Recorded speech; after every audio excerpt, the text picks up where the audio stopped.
The Silence of the Wind. It was a hot summer afternoon, and the sun shone with an intensity that seemed to melt the asphalt on the streets.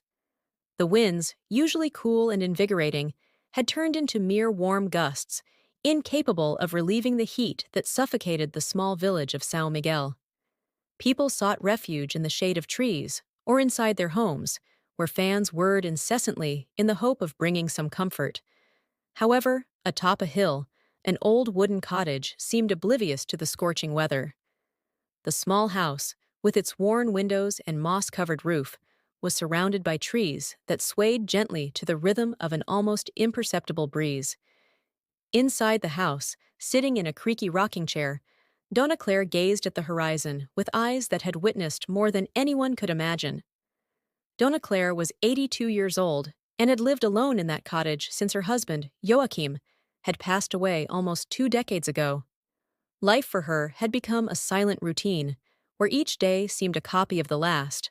But on that particular day, something felt different.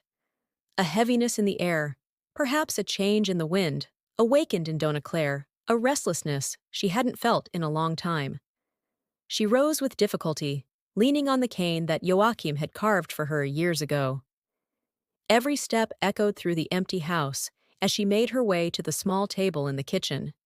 There, on a hand-embroidered tablecloth, was a wooden box she hadn't opened in years. The box was a wedding gift, and inside it were the memories of a life that now seemed to belong to someone else. With trembling hands, Donna Claire opened the box, revealing a collection of letters yellowed with time, black and white photographs, and a wedding ring that no longer fit her finger. She picked up the first letter, recognizing Joachim's handwriting. As she ran her fingers over the aged paper, her mind drifted back to the past, reliving moments she had tried hard to forget. Claire and Joachim had met when they were young, at a dance in the town square. He was a shy young man, with few words and a smile that hid more than it revealed. Claire, on the other hand, was full of life, talkative and dreamy. The contrast between them was evident, but somehow they complemented each other. The connection between them was something that transcended words, a silent understanding that blossomed in simple gestures and deep looks. However, their love was never easy.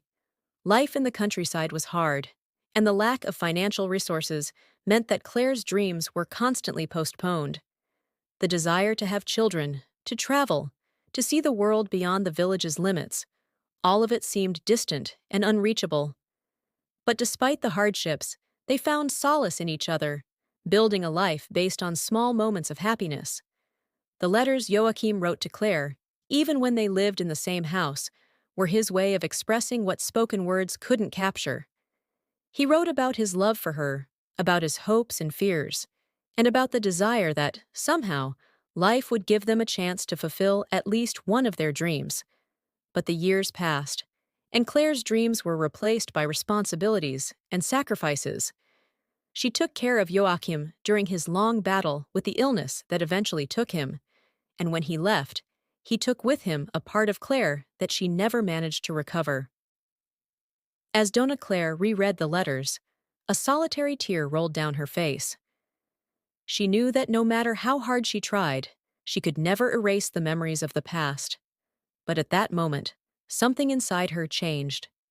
The restlessness she felt transformed into an uncontrollable desire to do something she had never done before.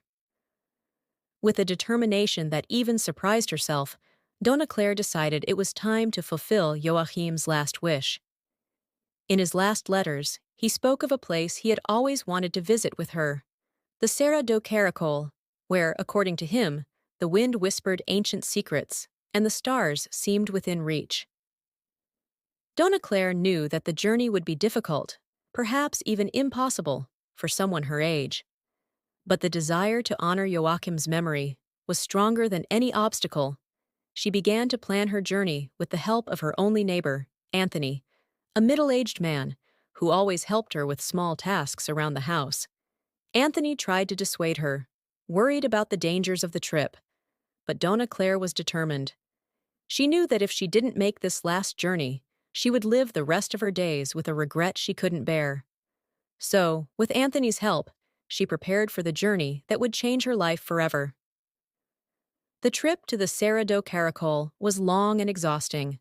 The road was winding, and every mile seemed to test Dona Claire's limits. But she didn't complain. On the contrary, there was a sparkle in her eyes that hadn't been seen in a long time. Every turn, every obstacle overcome, was a personal victory, proof that there was still life within her. When they finally reached the foot of the mountain, Anthony helped Dona Claire out of the car. She looked at the mountaintop with reverence, as if she were standing before something sacred. The wind, which had seemed non-existent before, now blew strongly, carrying the sound of rustling leaves and the smell of wet earth. The climb was slow and arduous. Every step required immense effort, but Dona Claire did not give up. She knew that at the top of that mountain, something awaited her, something she couldn't explain but felt in her heart. After hours of walking, they finally reached the summit. The view was breathtaking. The vastness of the world stretched out before them, and the sky, tinged orange by the setting sun, seemed to embrace the earth. Dona Claire sat on a stone and closed her eyes, feeling the wind caress her face. Sitting there, Dona Claire felt Joachim's presence beside her. It was as if he were with her, holding her hand as he used to. The wind, which blew gently, seemed to whisper words of comfort, words only she could hear. Dona Claire smiled, letting the tears fall freely. She realized that the journey was not just to honor Joachim's memory, but to find peace within herself. The pain, the regret, the doubts that had tormented her for so many years, all of it seemed to dissipate with the wind.